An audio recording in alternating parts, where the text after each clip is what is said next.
İyi günler arkadaşlar. Kanalımıza hoş geldiniz. Yepyeni bir video ile karşınızdayım.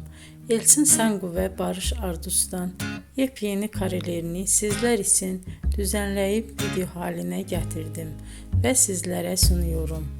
Umarım beğenirsiniz.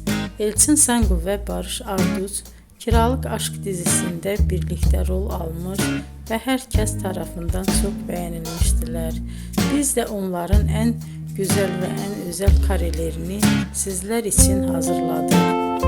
Videoların devamını istiyorsanız kanalımıza abone olup sona kadar izlemeyi unutmayın. Hoşça kalın. Bizden bu kadar.